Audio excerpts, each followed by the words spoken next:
സുഹൃത്തുക്കളെ നമസ്കാരം. ഫോട്ടോഗ്രാഫി മലയാളത്തിന്റെ പുതിയൊരു വീഡിയോയിലേക്ക് ഏവർക്കും സ്വാഗതം. നിങ്ങളോടൊപ്പം ഞാൻ റഷീദ് തായലാർ. ആദ്യമായിട്ടാണ് ഈ ചാനൽ സന്ദർശിക്കുന്നതെങ്കിൽ ചാനൽ സബ്സ്ക്രൈബ് ചെയ്യുക. അതുപോലെ വീഡിയോ ലൈക്ക് ചെയ്യാനും മറ്റുള്ളവർക്കായിട്ട് ഷെയർ ചെയ്യാനും മറക്കരുത്.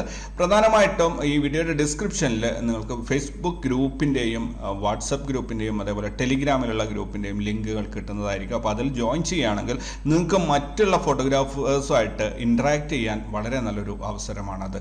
പ്രധാനമായിട്ടും ഈ ചാനലിലൂടെ ഈ ഫോട്ടോഗ്രാഫി മലയാളം എന്ന യൂട്യൂബ് ചാനലിലൂടെ ഞാൻ ലക്ഷ്യം വയ്ക്കുന്നത് സാധാരണക്കാർക്ക് ഫോട്ടോഗ്രാഫി പഠിക്കാൻ അവസരമൊരുക്കുക എന്നുള്ളതാണ്. ഒത്തിരി പേർക്ക് എന്നെ അറിയുന്നവരുണ്ടാവും, ഒരുപാട് അറിയുന്നതിനേക്കാൾ എത്രയോ ഇരട്ടി അറിയാത്തവരായിരിക്കും. തീർച്ചയായിട്ടും അറിയാത്തവർക്ക് വേണ്ടി ഞാൻ പറയുകയാണ്, ഞാൻ വർഷങ്ങളായിട്ട് ഫോട്ടോഗ്രാഫി ഡയറക്റ്റ് നേരിട്ടുള്ള ക്ലാസ്സുകളിൽ കേരളത്തിലെ ഓരോ ഭാഗങ്ങളിലും പോയി ക്യാമ്പ് ചെയ്ത് ഫോട്ടോഗ്രാഫി പഠിപ്പിക്കുന്ന ഒരാളാണ്.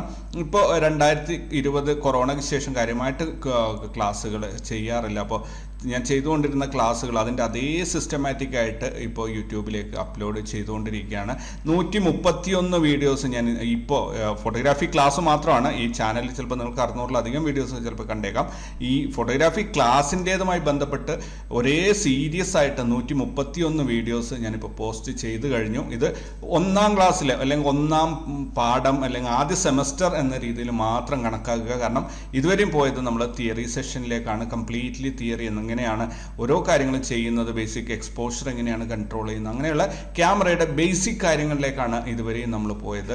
ഈ വീഡിയോയിൽ പ്രധാനമായിട്ടും നിങ്ങൾ ശ്രദ്ധിക്കേണ്ടത് ആദ്യം തിയറി ഭാഗവും രണ്ടാമത്തേത് പ്രാക്ടിക്കൽ ഭാഗമായിട്ട് 2 സെഷനുകളായിട്ട് ഏകദേശം 1500 വീഡിയോസ് ചെയ്യാനാണ് എൻ്റെ പ്ലാൻ. അപ്പോൾ ഏകദേശം 250-ലധികം വീഡിയോസ് ചെയ്തു കഴിഞ്ഞു.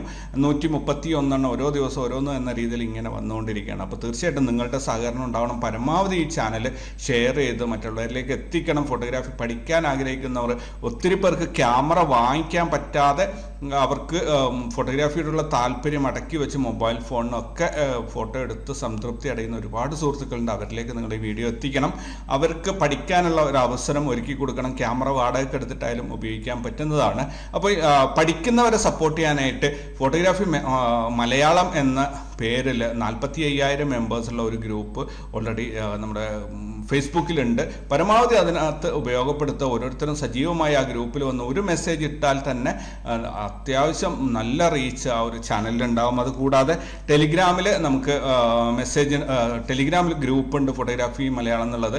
അതിനകത്ത് 536 മെമ്പേഴ്സാണുള്ളത്. നിങ്ങളുടെ ഫോട്ടോസും കാര്യങ്ങളൊക്കെ അതിനകത്ത് ഷെയർ ചെയ്യാൻ തുടങ്ങിക്കഴിഞ്ഞാൽ വളരെ മനോഹരമായ ഒരു ഗ്രൂപ്പായിട്ട് അത് മാറും. അതുപോലെ വാട്സപ്പിൽ നിങ്ങൾക്ക് കാണാൻ പറ്റുന്നുണ്ടാകും ലൂമിയർ ഫോട്ടോഗ്രാഫി മലയാളത്തിൻ്റെ ഒരു ക്ലബ്ബാണ് ലൂമിയർ ഫോട്ടോഗ്രാഫി എന്നുള്ളത്. ഏകദേശം 50-ലധികം ഗ്രൂപ്പുകൾ ലൂമിയർ ഫോട്ടോഗ്രാഫി ക്ലബിൻ്റെ കീഴിലുണ്ട്. അപ്പോൾ ശ്രദ്ധിക്കുക, ഉപയോഗപ്പെടുത്തുക പരമാവധി. ഇത് നിങ്ങൾക്ക് തൊഴിൽ ആവശ്യത്തിനായാലും അല്ലെങ്കിൽ നിങ്ങൾക്ക് മറ്റ് പഠിക്കാനുള്ള കാര്യങ്ങൾക്കായാലും ഏതിനായാലും ഈ ഒരു സംഭവം നിങ്ങൾ പരമാവധി ഉപയോഗപ്പെടുത്തുക. അതാണ് എനിക്ക് പറയാനുള്ളത്.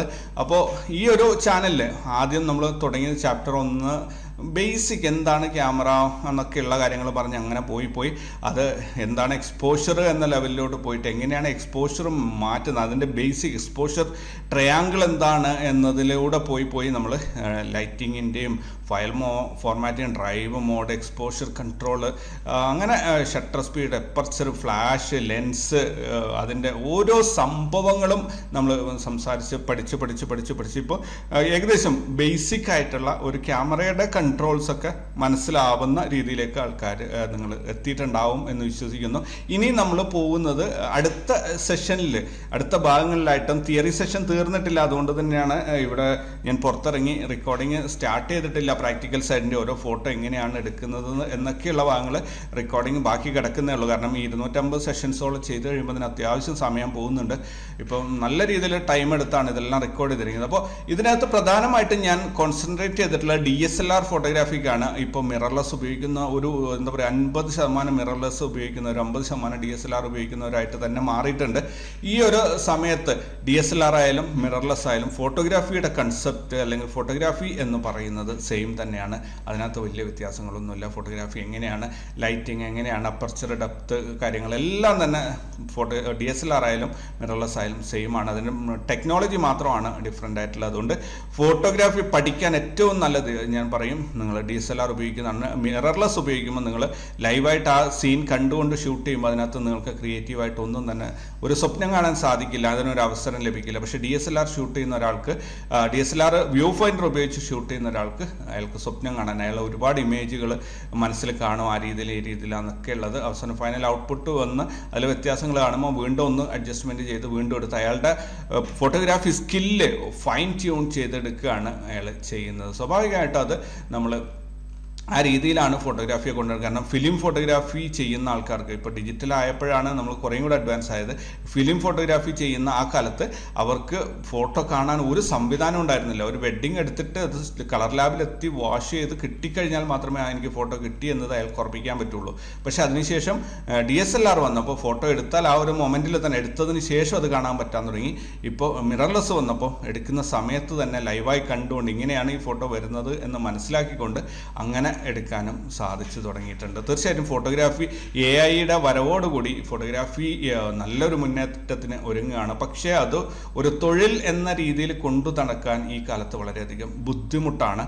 കാരണം ഒന്ന്, ഒട്ടനവധി ഫോട്ടോഗ്രാഫേഴ്സ് ഉണ്ട് എന്നുള്ളതാണ്. രണ്ടാമത്തേത്, വളരെ ചെറിയ വേതനം വാങ്ങി ഫോട്ടോഗ്രാഫി ചെയ്യുന്ന ഒരുപാട് സുഹൃത്തുക്കളുണ്ട്. അപ്പോൾ എവിടെയും പോയാലും വലിയൊരു പേയ്മെൻ്റ് ഒന്നും കിട്ടാതെ ചെറിയ കൂലിക്ക് ജോലി ചെയ്യേണ്ടി വരുന്ന ഫോട്ടോഗ്രാഫേഴ്സിൻ്റെ അവസ്ഥയാണ് ഇന്ന് ചുറ്റുവട്ടത്ത് കാണാനുള്ളത്. അത് തീർച്ചയായിട്ടും ഒരല്പം ബുദ്ധിമുട്ടുണ്ടാക്കുന്നതാണ്. കൂടാതെ മൊബൈൽ ഫോട്ടോഗ്രാഫിയിൽ അഡ്വാൻസ്ഡ് ആയിട്ടുള്ള ടെക്നോളജിയുടെ ഒരു എന്താ പറയുക വിപ്ലവം നടക്കുന്നത് കൊണ്ട് തന്നെ DSLR ഫോട്ടോഗ്രാഫിക്ക്, അതായത് വളരെ ഇമ്പോർട്ടൻ്റ് വെഡ്ഡിങ്, ബർത്ത്ഡേ, അങ്ങനെ അല്ലെങ്കിൽ ആനിവേഴ്സറീസ്, അങ്ങനെയുള്ള മേജർ ഈവൻസിന് മാത്രമാണ് ഇപ്പോൾ ഫോട്ടോഗ്രാഫേഴ്സിനെ വിളിക്കുന്നത്. പക്ഷേ ഒരു കാലത്ത് ഒരു എന്താ പറയുക വീട്ടിൽ എന്തെങ്കിലും ഒരു പ്രത്യേകം ഫംഗ്ഷൻ നടന്നാൽ എല്ലാവരും സ്റ്റുഡിയോയിൽ പോയി ഫോട്ടോ എടുക്കുന്ന ഒരു പരിപാടി ഉണ്ടായിരുന്നു.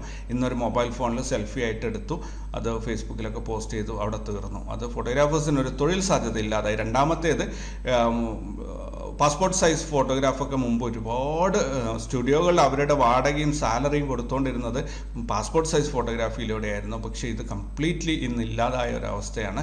വളരെ അപൂർവമായി ഇന്ന് ഏത് ഫോട്ടോസ്റ്റാറ്റ്സ് കടയിൽ പോയാലും അവിടെ ഫോട്ടോ പ്രിൻറ്റിങ് മെഷീൻ ഉണ്ടാവും. മൊബൈലിൽ ഒരു ഫോട്ടോ എടുത്ത് കൊടുത്താൽ അപ്പം തന്നെ അവർ പാസ്പോർട്ട് സൈസിൽ അത് പ്രിൻറ്റ് ചെയ്ത് തരും. ആ രീതിയിലാണ് പോകുന്നത്. അതും ഈ തൊഴിൽ മേഖലക്കുണ്ടായ ഒരു തിരിച്ചടിയാണ്. പക്ഷേ ഇതിനൊക്കെ അപ്പുറത്തേക്ക് പോവുകയാണെങ്കിൽ ക്രിയേറ്റീവ് ഫോട്ടോഗ്രാഫിയിൽ നിന്ന് വരുമാനം പ്രതീക്ഷിക്കാത്ത, അല്ലെങ്കിൽ ഫോട്ടോഗ്രാഫി ആയിട്ട് കാണുന്ന ആൾക്കാർക്ക് അവർക്ക് നല്ല രീതിയിലുള്ള വളരെ ക്രിയേറ്റീവായിട്ട് ഫോട്ടോഗ്രാഫി ചെയ്യാൻ പറ്റുന്ന അവസരങ്ങളാണ് ഇന്ന് ലോകത്തുള്ളത്. AI ആയാലും എന്ത് തന്നെ അവരുടെ മനസ്സിലുള്ള ആശയങ്ങൾ ആസ് ഇറ്റ് ഈസ് എന്ത് മനസ്സിൽ കണ്ടോ അത് മുന്നിലെത്തിക്കാൻ പറ്റുന്ന രീതിയിലേക്ക് ടെക്നോളജി ഇന്ന് വളർന്നിട്ടുണ്ട്. അപ്പോൾ ഒരുപാട് എന്താ പറയുക, ഞാൻ കൂടുതലായിട്ടും ഈ ഒരു ക്ലാസ്സുകളിൽ ലക്ഷ്യം വയ്ക്കുന്നത് അമേച്ചേഴ്സ് ആയിട്ടുള്ള അല്ലെങ്കിൽ ഫ്രീലാൻസോ അല്ല ഹോബിയിസ്റ്റുകളെയാണ് ഏറ്റവും കൂടുതൽ. അവരാണ് ഏറ്റവും കൂടുതൽ ഈ ചാനലിന് സപ്പോർട്ട് തന്നിട്ടുള്ളത്. പ്രൊഫഷണൽ ഫോട്ടോഗ്രാഫേഴ്സ് ഒരു പരിധി വരെ അവർക്ക് വേണ്ട ടെക്നിക്കൽ നോളജ് മാത്രമാണ് അവർ നോക്കുന്നത്. പക്ഷേ ഹോബിയിസ്റ്റുകൾ അവർ കംപ്ലീറ്റ്ലി എങ്ങനെയൊക്കെ അവരുടെ സ്കില്ല് പോളിഷ് ചെയ്തെടുക്കാൻ പറ്റും എന്ന രീതിയിൽ വളരെയധികം എന്താ പറയുക ക്ലാസ്സുകളും മറ്റും അവർ അറ്റൻഡ് ചെയ്തിട്ട് മാക്സിമം പഠിക്കാൻ ശ്രമിക്കുന്നുണ്ട്. ഹോബിയിസ്റ്റുകളും ഒരു പരിധി വരെ. ഇപ്പോഴത്തെ കാലത്ത് മാത്രമാണ് പ്രൊഫഷണൽസ് ക്ലാസ്സുകൾ അറ്റൻഡ് ചെയ്യുന്നതും പഠിക്കുന്നതും കുറഞ്ഞു പോയത്. മുൻകാലങ്ങളിൽ പ്രൊഫഷണൽസ് ആയിരുന്നു ഏറ്റവും കൂടുതൽ. കാരണം അന്ന് ഹോബിയിസ്റ്റുകളും ഫ്രീലാൻസേഴ്സും കുറവായിരുന്നു. അന്ന് പ്രൊഫഷണൽസ് ആയിരുന്നു കൂടുതലുണ്ടായിരുന്നു. അവർ ഏത് ക്ലാസ് ആയാലും അവർ പോയി അതിനെക്കുറിച്ച് കൂടുതൽ പഠിക്കാൻ തയ്യാറാകുമായിരുന്നു. ഇന്നത്തെ കാലത്ത് വരുമാനം കുറഞ്ഞു, EMIയും മറ്റ് ഇതിൽ ഇൻസ്റ്റാൾമെൻറ്റിൽ ക്യാമറയും എക്യുപ്മെൻറ്റ്സും വാങ്ങിച്ചവർക്ക് മന്ദൻ്റെ ആകുമ്പോൾ അത് പേയ്മെൻറ്റ് അടക്കാനുള്ള വെപ്രാളത്തിനിടയിൽ പഠിക്കാനോ അല്ലെങ്കിൽ സ്കില്ല് അപ്ഗ്രേഡ് ചെയ്യാനോ ഒന്നും തന്നെ അവർ ശ്രമിക്കാറുമില്ല. അതിനവർക്ക് സമയം കിട്ടാറുമില്ല. അപ്പോൾ ഏതെങ്കിലും രീതിയിൽ മുൻകാലത്ത് എന്താ പറയുക ഇതൊരു ക്രിയേറ്റീവ് ആർട്ട് ആയതുകൊണ്ട് തന്നെ ഒരു പെർഫെക്ഷൻ്റെ ഒരു ആസ്പെക്റ്റിലായിരുന്നു ഫോട്ടോഗ്രാഫേഴ്സ് പോയിക്കൊണ്ടിരുന്നത്. കാരണം ലൈറ്റിംഗ് ആയാലും അതിൻ്റെ പോസിങ് ആയാലും എല്ലാ കാര്യങ്ങളും അവർ വളരെ പക്ക പെർഫെക്റ്റ് ആയിട്ടായിരുന്നു ചെയ്തുകൊണ്ടിരുന്നത്. എന്നാൽ ഇക്കാലത്ത് കുറച്ചുകൂടെ ഒരു ലൂസായിട്ടുണ്ട് ഈ കാര്യങ്ങൾ. ഒരു പ്രാക്ടിക്കൽ ബിസിനസ് മോഡലായി ഫോട്ടോഗ്രാഫിയെ ഇന്നത്തെ ന്യൂജൻ ആൾക്കാർ കൊണ്ട് നടക്കുന്നത്. അതായത് കസ്റ്റമർ അത് കണ്ടിട്ട് ഓക്കെ പറഞ്ഞു കഴിഞ്ഞാൽ, അല്ലെങ്കിൽ ക്ലയൻറ്റ് ആരെ ഇപ്പം എൻ്റെ ഫോട്ടോ എടുക്കുന്നുണ്ടെങ്കിൽ ഞാൻ ഫോട്ടോ കണ്ടിട്ട് ഞാൻ ഓക്കെ എന്ന് പറഞ്ഞു കഴിഞ്ഞാൽ അതിനകത്ത് എന്ത് ടെക്നിക്കൽ എറർ ഉണ്ടെങ്കിലും അതൊന്നും കുഴപ്പമില്ല, കൊടുത്ത് കാശ് വാങ്ങിക്കുക എന്നൊരു രീതിയിലേക്ക് വന്നിട്ടുണ്ട്. അത് ഒരു എത്തിക്സിന് നിരക്കാത്തൊരു കാര്യമാണെങ്കിലും കൂടി ഇന്ന് ഒട്ടുമിക്ക, അതായത് ജോലിയായിട്ട് ഫോട്ടോഗ്രാഫി ചെയ്യുന്ന ഒട്ടുമിക്ക ആൾക്കാരും അങ്ങനെയാണ് ചെയ്തു കൊടുക്കുന്നത്. അപ്പോൾ അതൊരു നെഗറ്റീവ് സൈഡായിട്ട് ഈ പുതിയ ആൾക്കാരിൽ എനിക്ക് തോന്നുന്നു. എന്തായാലും പുതിയ വളർന്നു വരുന്ന ജനറേഷൻ വളരെ ടാലൻറ്റഡ് ആണ്, വളരെ ക്രിയേറ്റീവ് ആണ്. കാരണം അവർക്ക് ടെക്നോളജി അതിൻ്റെ ഏത് അറ്റം പോയി ഉപയോഗിക്കാനും അവർ വളരെ എളുപ്പത്തിൽ പഠിച്ചെടുക്കും. ഇന്നത്തെ ഓൺലൈൻ പ്ലാറ്റ്ഫോമുകളിലൂടെ ഒരുപാട് അറിവുകൾ ലഭിക്കുന്നുണ്ട്. അപ്പോൾ അതിൽ ഒരു ഭാഗമായിട്ട് നമ്മൾ ഫോട്ടോഗ്രാഫി മലയാളം ചാനലും നിങ്ങളുടെ മുന്നിൽ എത്തുന്നുണ്ടാവും. പരമാവധി സപ്പോർട്ട് ചെയ്യുക, പരമാവധി ഉപയോഗപ്പെടുത്തുക, നിങ്ങളുടെ സംശയങ്ങളും ചോദ്യങ്ങളും ഒക്കെ ചോദിക്കുക. അതുവഴി കൂടുതൽ മുന്നോട്ട് ഈ ചാനലിനെയും അതുപോലെ നിങ്ങളുടെ ഫോട്ടോഗ്രാഫി സ്കിൽസും പോളിഷ് ചെയ്ത് കൊണ്ടുപോകാൻ സാധിക്കട്ടെ എന്ന് ഞാൻ ആശംസിക്കുകയാണ്. അപ്പോൾ ഇപ്പം നമ്മൾ 131 അധ്യായങ്ങളിലൂടെ പഠിച്ചത് ബേസിക് ഫോട്ടോഗ്രാഫിയാണ്. എങ്ങനെയാണ് എക്സ്പോഷർ കൺട്രോൾ ചെയ്യേണ്ടത്, വൈറ്റ് ബാലൻസ്, ഈ പറഞ്ഞ സംഭവങ്ങളാണ്. നെക്സ്റ്റ് നമ്മൾ പോകുന്നത് എന്തൊക്കെ ടൈപ്പ് ഫോട്ടോഗ്രാഫിയാണ് ഇന്ന് എല്ലാവരും ചെയ്യുന്നത്, അല്ലെ ടെക്നിക്കലി അതിനെങ്ങനെ ഡിവൈഡ് ചെയ്തിട്ട് കൊണ്ടുപോകാം, അതേപോലെ എങ്ങനെ ഡിവൈഡ് ചെയ്ത് മനസ്സിലാക്കാം, അതേപോലെ ഓരോരോ സെറ്റപ്പിന്, ഓരോ സിസ്റ്റംസിനനുസരിച്ച്, ഓരോ സബ്ജക്റ്റിനനുസരിച്ച് ഫോട്ടോഗ്രാഫിയെ തരംതിരിക്കുന്നത്, അതെങ്ങനെയാണ് ചെയ്യേണ്ടത്. പിന്നീട് നെക്സ്റ്റ് ലെവലിൽ നമ്മൾ പോകുന്നത് കമ്പോസിഷൻ റൂൾസ്, കമ്പോസിഷൻ ഗൈഡ് ലൈൻസിലേക്കാണ്. എങ്ങനെയാണ് ഒരു ഫ്രെയിം കമ്പോസ് ചെയ്യേണ്ടത്, എന്തൊക്കെയാണ് കമ്പോസിഷൻ മെത്തേഡ്സ്, ആർട്ട് വർക്കിൽ എന്തൊക്കെയാണ് ഫോളോ ചെയ്യുന്നത്, അതെങ്ങനെ ഫോട്ടോഗ്രാഫിയിൽ ഇംപ്ലിമെൻറ്റ് ചെയ്യാം. അങ്ങനെ പോയി ആ തിയറി സൈഡ് ഏകദേശം കുറച്ചധികം വീഡിയോസ് ചെയ്ത് കഴിയുമ്പോൾ ആ തിയറി സൈഡ് അങ്ങ് കഴിഞ്ഞാൽ പിന്നെ പ്രാക്ടിക്കലാണ്. നമ്മൾ ക്യാമറ എടുത്ത് റോഡിൽ ഇറങ്ങുകയാണ്. ആ സമയത്തേക്ക് നമുക്ക് വർക്ക്ഷോപ്പുകൾക്ക് ഒരുപാട്, വർക്ക്ഷോപ്പല്ല, നമുക്ക് ഫോട്ടോ വാക്കാണ് നമ്മൾ പ്ലാൻ ചെയ്യുന്നത്. അപ്പോൾ ആ രീതിയിൽ നമ്മൾ ക്ലബ്ബുകൾ ഓരോ ഭാഗത്തായിട്ട് ഓരോ ഫോട്ടോ വാക്കുകൾ സംഘടിപ്പിച്ച് മുമ്പ് നമ്മൾ ചെയ്ത് ഒത്തിരി പേര്, ഏകദേശം 4000-ഓളം ആൾക്കാർ ഫോട്ടോഗ്രാഫി മലയാളത്തിൻ്റെ ക്യാമ്പുകളിൽ വന്നിട്ടുണ്ട്. കണ്ണൂരാണ് ഏറ്റവും കൂടുതൽ ഇവൻറ്റ്. പിന്നെ കണ്ണൂരിൽ എനിക്ക് തോന്നുന്നു 27 ഇവൻറ്റുകൾ, ഒരാഴ്ചത്തെ ഇവൻറ്റുകൾ 27 എങ്ങാണ്ട് ചെയ്തിട്ടുണ്ട്. ദെൻ 27 വൺ ഡേ ക്യാമ്പുകളാണ് കേട്ടോ, 27 വൺ ഡേ ക്യാമ്പുകൾ, പിന്നെ 3 വീക്കിലി ക്യാമ്പുകൾ. പിന്നെ ഏറ്റവും കൂടുതൽ ചെയ്തിട്ടുള്ള എറണാകുളം വൈറ്റിലയിലാണ്. വൈറ്റിലയിൽ എനിക്ക് തോന്നുന്നു 22 വൺ ഡേ ഇവൻറ്റുകളും 3 വീക്കിലി ഇവൻറ്റുകളും ചെയ്തിട്ടുണ്ട്.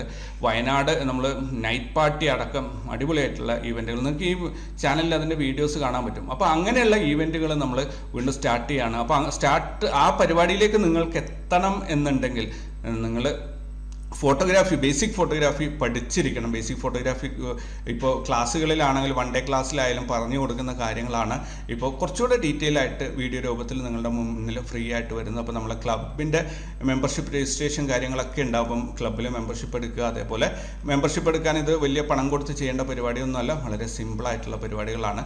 അപ്പോൾ ആ രീതിയിൽ ക്ലബ് മെമ്പർഷിപ്പ് എടുത്താൽ പിന്നെ നമ്മൾ ഓരോ ഭാഗത്തേക്ക് ഫോട്ടോ വാക്ക്, ഫോട്ടോ ടൂറുകൾ, ഇഷ്ടംപോലെ പരിപാടികൾ പ്ലാൻ ചെയ്തിട്ടുണ്ട്. ഇപ്പോൾ 2024 നമുക്ക് വളരെ അടിപൊളിയായിട്ടുള്ള ഒരു ഹോബിയിസ്റ്റുകൾക്ക് പ്രധാനമായിട്ടും, കാരണം പ്രൊഫഷണലുകൾക്ക് അവരുടെ വർക്ക് ഒഴിവാക്കിയിട്ട് ഇത്തരം ഫോട്ടോ വാക്കുകൾക്ക്, ഫോട്ടോ ടൂറുകൾക്ക് പോകാൻ സാധിക്കില്ല. അങ്ങനെ വരുമ്പോൾ നമുക്ക് മെയിനായിട്ടും ഹോബിയിസ്റ്റുകളും ഫ്രീലാൻസേഴ്സിനൊക്കെ, അല്ലെങ്കിൽ ഫോട്ടോഗ്രാഫി ഇഷ്ടപ്പെടുന്ന ആൾക്കാർക്ക് ഒരുപാട് അവസരങ്ങൾ, പ്രത്യേകിച്ച് മലബാറിലെ ഒരു ടൂറിസം സാധ്യതയെ കൂടി മുന്നിൽ നിർത്തിക്കൊണ്ട് തന്നെയാണ് ഞാൻ ഈ സംസാരിക്കുന്നത്. അപ്പോൾ നമുക്ക് കേരളത്തിനകത്തും കേരളത്തിൻ്റെ പുറത്തും, അതേപോലെ ഇന്ത്യക്കകത്തും ഇന്ത്യക്ക് പുറത്തും ഈ രീതിയിൽ ഉള്ള പല സെഗ്മെൻറ്റുകളായിട്ട് പല പ്രോഗ്രാമുകൾ പ്ലാൻ ചെയ്തിട്ടുണ്ട്. നിങ്ങൾ പരമാവധി സപ്പോർട്ട് ചെയ്യുക. നിങ്ങളുടെ എല്ലാ ഫോട്ടോഗ്രാഫി സംശയങ്ങളും ചോദിക്കുക. അതേപോലെ ഫോട്ടോഗ്രാഫി അടിസ്ഥാനപരമായിട്ട് എങ്ങനെയാണ് ചെയ്യേണ്ടത് എന്ന് പഠിച്ചു വെക്കുക. അതിനുശേഷം പിന്നീട് നമുക്ക് ഫോട്ടോ ടൂറും ഫോട്ടോ വാക്കുകളും പാർട്ടികളും അതേപോലെ ഗെറ്റ് ടുഗദറുകളൊക്കെ വരുമ്പോൾ കൂടുതലായിട്ട് ഫോട്ടോഗ്രാഫിയെക്കുറിച്ച്, അതേപോലെ ഒരുപാട് എക്സ്പേർട്സിനെ നമ്മൾ അറേഞ്ച് ചെയ്യുന്നുണ്ട്. നമുക്ക് ക്ലാസ്സുകളിലും അല്ലെ വൺ ഡേ ഇവൻറ്റുകളിൽ സംസാരിക്കാനും പ്രസൻറ്റേഷൻ ചെയ്യാനായിട്ട്, അതുപോലെ എക്സിബിഷൻസ്, നമ്മുടെ കൂട്ടത്തിലുള്ള ആൾക്കാരുടെ ഫോട്ടോസ് കളക്ട് ചെയ്ത എക്സിബിഷൻസ്. പിന്നെ നമ്മൾ മുൻപ് ഫോട്ടോഗ്രാഫി കോൺടെസ്റ്റുകൾ നടത്തിയിട്ടുണ്ടായിരുന്നു. അവസാനം 2018 കോൺടെസ്റ്റ് നടത്തി. അതിന് നമ്മൾ നല്ല രീതിയിൽ വളരെ പ്രതീക്ഷയോട് കൂടിയിട്ട് നടത്തിയൊരു ഈവൻ്റായിരുന്നു. ഇപ്പോൾ ഇതിൻ്റെ അഡ്മിൻസ് ആരും തന്നെ ഇല്ല. അന്ന് ഓർഗനൈസിങ് കമ്മിറ്റിയിൽ ഉണ്ടായിരുന്ന ആരും തന്നെ ഇപ്പോൾ ഇല്ല. എല്ലാവരും പിരിഞ്ഞു പോയി. ആ കമ്മിറ്റി പോലും ഇപ്പോൾ ഇല്ല. അതിൽ പ്രധാനമായിട്ടും സംഭവിച്ചു പോയത് നമുക്ക് ഗിഫ്റ്റ് സ്പോൺസർ ചെയ്ത ആൾക്കാർ അവർ മത്സരത്തിന് ശേഷം വിജയെ പ്രഖ്യാപിക്കുന്ന ആ സമയത്തോടുകൂടി അവർ പിൻവലിഞ്ഞതോടുകൂടി മത്സരത്തിൻ്റെ വിജയെ പ്രഖ്യാപിക്കാൻ ഒരുപാട് താമസം നേരിട്ടു.